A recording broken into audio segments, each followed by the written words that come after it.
Hi everyone! So it's been a while na hindi ako nag-upload and I don't have an update on my YouTube channel, but I got some questions about the typographical error. So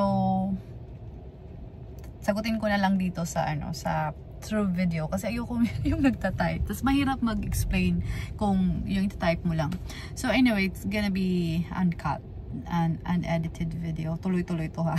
So makinig kayo.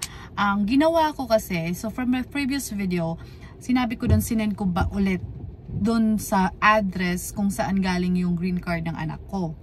But you know what guys, that's a very big mistake I did. Kasi hindi ko na alam kung ano na nangyari doon. Wala akong update. So yung ginawa ko, after few months kung sinend yun, wala akong update na natanggap. But I already sent yung sa na, di ba dun sa USCIS account natin, di ba may doon, parang option doon, may option doon. Di ko lang mapakita sa inyo, pero doon sa may account, sa may parang tatlong guhit, may doon na yung parang action something, makikita mo doon na basta laruin mo lang yung USCIS account mo. Pag na-open mo na yun, laruin mo lang yun. May doon na parang sa typographic error, blah blah blah. Nakailang beses na akong nag-action doon, na yung parang take your action. Meron mga ganun doon. Hindi ko lang mapakita sa inyo, sorry, kasi nasa car ako. Madalian lang to. So anyway, doon, laruin nyo doon, tingnan nyo doon, nag-typographic error ako. Tapos, nakailang beses na akong yun, naggumawa nun.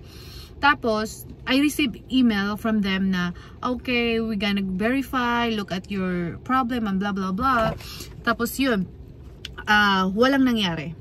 So, ang ginawa ko, tumawag ako kay through Emma sa yung sa hindi pala ako tumawag, gulo ko, nag-email ako doon through Emma na about sa typographic. Tapos nakausap ko yung operator talaga ng USCIS agent. Tapos yun, sinabi niya sa akin na nandun pala yun, merong palang action na nandun mismo sa, hindi sa account mo ha, sa USCIS account. Diba bago ka mag-sign in sa account mo, may doon, hanapin nyo doon, may yung parang yung portal talaga nila.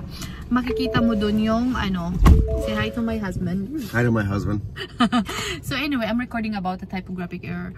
So doon mismo sa portal na yun, makikita mo doon, i-search mo doon yung typographic error. Nandun yung step na anong gagawin mo. So what I did is very wrong kasi I sent it back. But right now, nagano nga ako doon. Pero bago ko sinend yun, I have the evidence that I sent it, that I have the document. So all the documents I have a copy of it. So yung ginawa ko, nag-file ako following the instruction doon mismo sa USCIS na account. Nandun yun. Tapos dapat doon, isend mo yung card mismo doon sa kanila. Kaso nga, nasend back ko yun doon sa at hindi ko na alam kung ano nangyari. So, yun yung gawin nyo. Hanapin nyo lang doon sa portal ng USCIS. Tapos, typographic error. Sundan nyo yung sundan nyo yung instruction. Nandun yung lahat. Tapos, so ngayon, yung inaantay ko na lang, biometric ulit yung anak ko. So, after the biometric, hindi ko na alam kung kasi it's been like almost a year na wala nang update after the biometric. It's maybe because of like new guidelines sa process for the green card.